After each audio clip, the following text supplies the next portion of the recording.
Greetings, this is Paul, your Pacific Northwest trail guide. I want to help you pick your next trail to explore, so let's check this one out.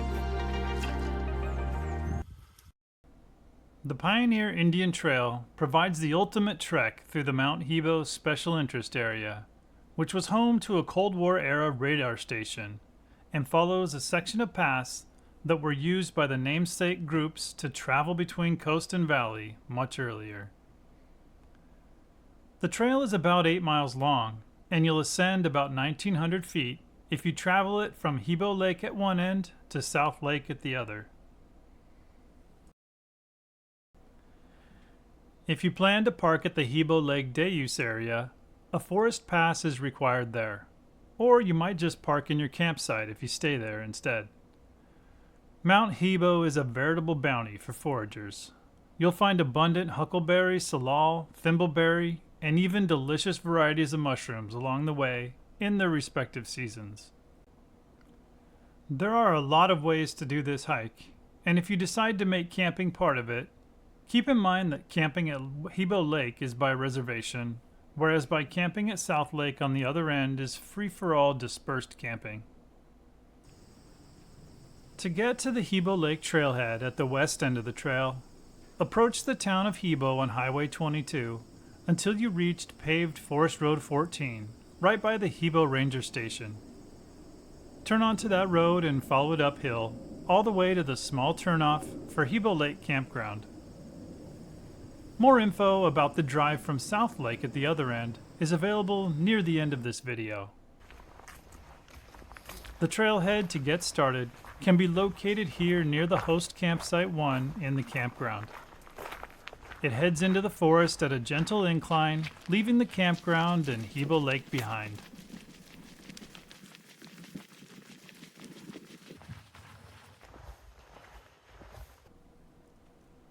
The first part of this trek takes us up a long, gradual ascent up to Mt Hebo. After crossing Forest Road 14, the trail passes behind the southwest peak of Mt Hebo and former site of the main radar dome. The trail then continues on, closely paralleling Forest Road 14 as you traverse a ridge with great views off to the ocean and you approach an open valley and trail junction. As you get deeper in after leaving Hebo Lake, you start to come across informative signs that teach you interesting things about some of the things you find in this forest.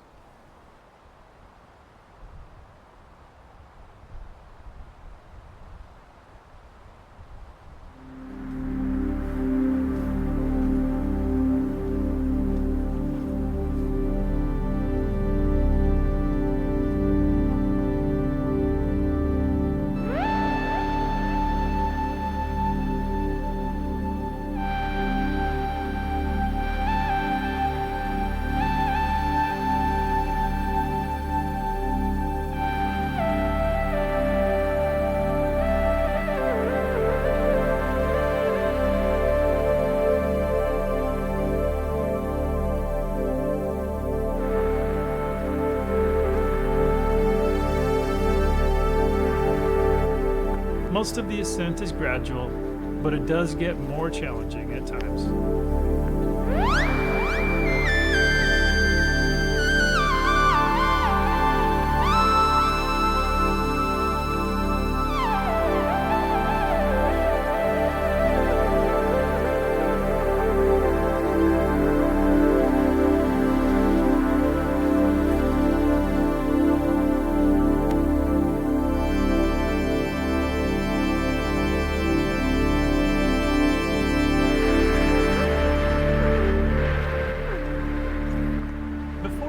You approach the first of several road crossings along this route. The trail continues close by on the other side.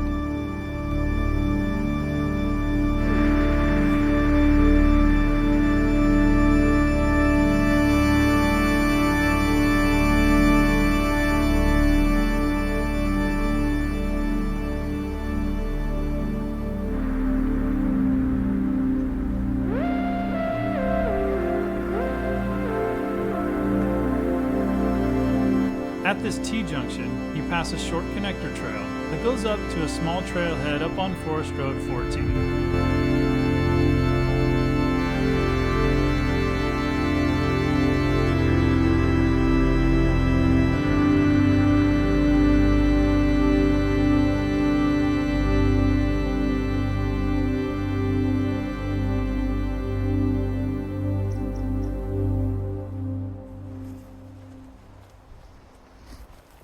The informational signs end, and the trail flattens out for a bit as you pass through an area with a few grassy clearings.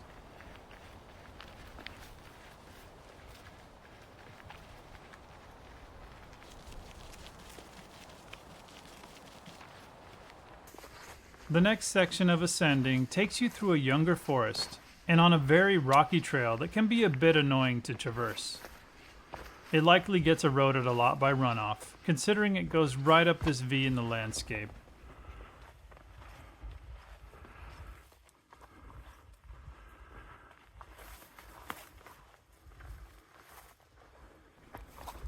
Once you come out of that climb, though, you're traveling along hillsides again, going gradually up, and pass through a hillside thin with trees, but thick with red huckleberry bushes.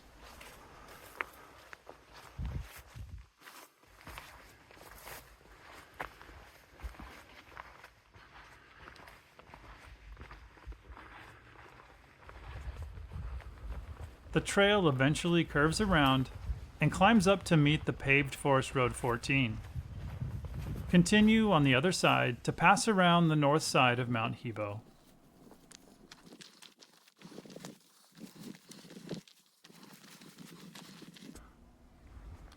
The rock here appears to be cut in, and this section is so wide and flat, it must have been part of the road system of the old Air Force Base here.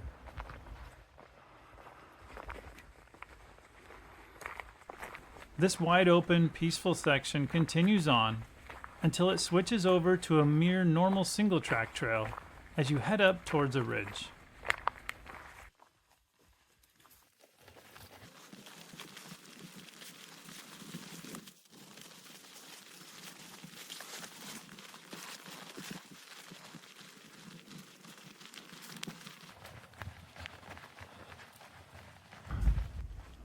Eventually you come out into the open, and far off in the distance you can see the ocean and Tillamook Bay.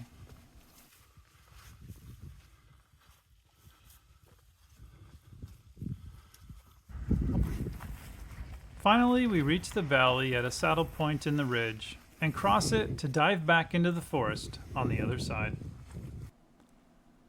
The next section of the hike will take us across this wide east peak of Mt Hebo, and then steeply down the east side of the mountain. The trail then turns south as we make a long, gradual descent past North Lake and eventually reaching South Lake at the end. The sign trail continues as we start the next section.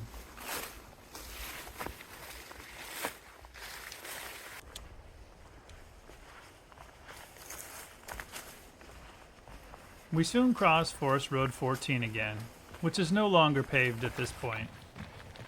Continuing on just up the road a little.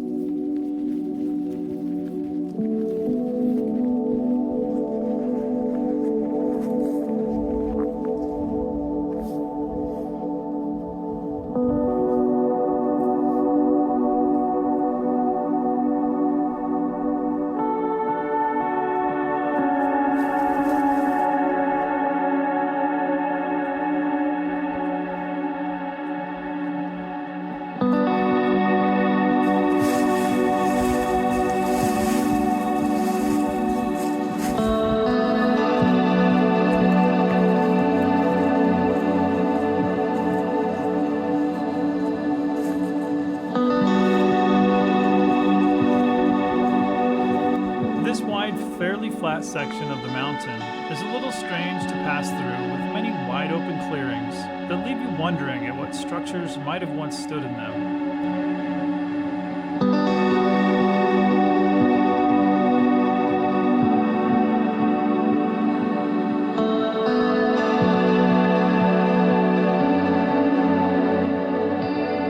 Another road crossing means we're getting close to the East Peak.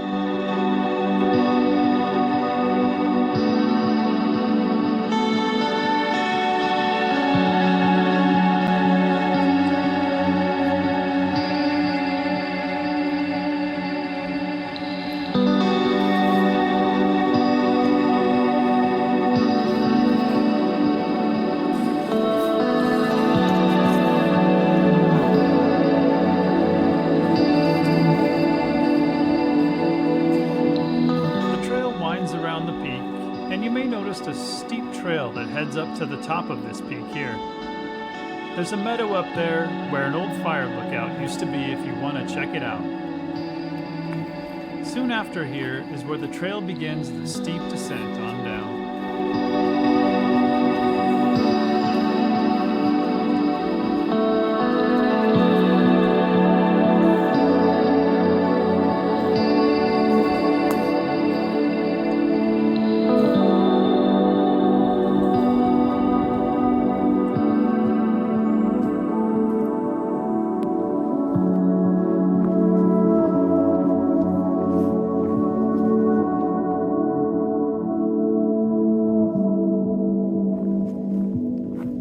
Some steps are cut into the trail to help this descent, and you finally reach a switchback point where the trail transitions back to a gradual descent and turns south.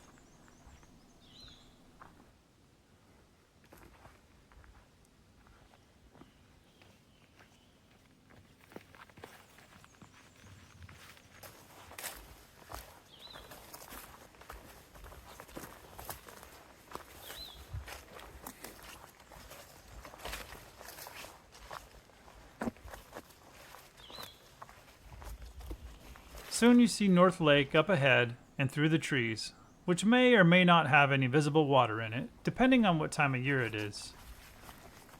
As you come down to a junction, you hang a left to stay on the main trail. The other way leads back to the forest road.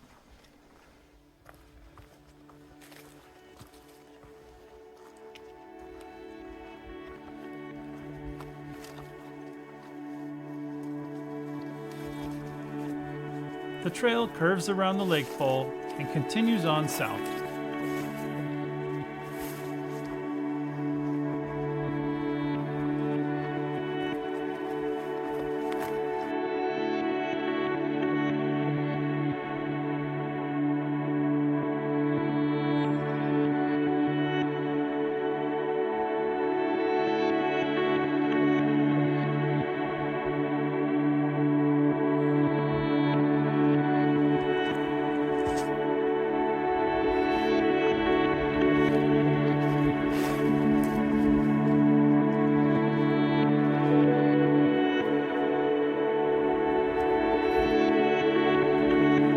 The trail meanders down through the great mushroom foraging areas and eventually spits you out at South Lake.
Assuming you are driving out from South Lake here, a great place to stop on your way out is an interpretive site at the Mt Hebo southwest peak, where all of the radio towers are. You can follow a short path from there up onto the former dome site, where you can get the best views out to the ocean and see many landmarks up and down the coast on a clear day.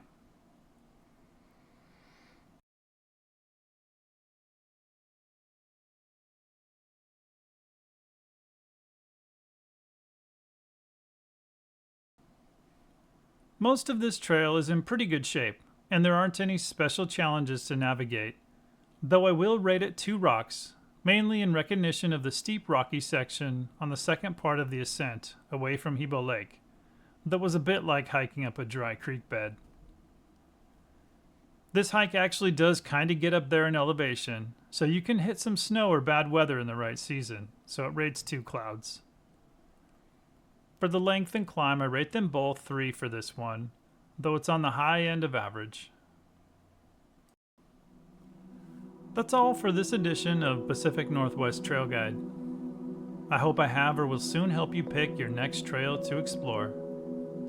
I scouted this trail in September of 2024, but trails are always evolving. If you pick this trail and encounter any changes people might like to know about, please help out your fellow explorers by sharing in the comments on this video. I've shown some of the beautiful sights of this trail in what feeble capacity video can render.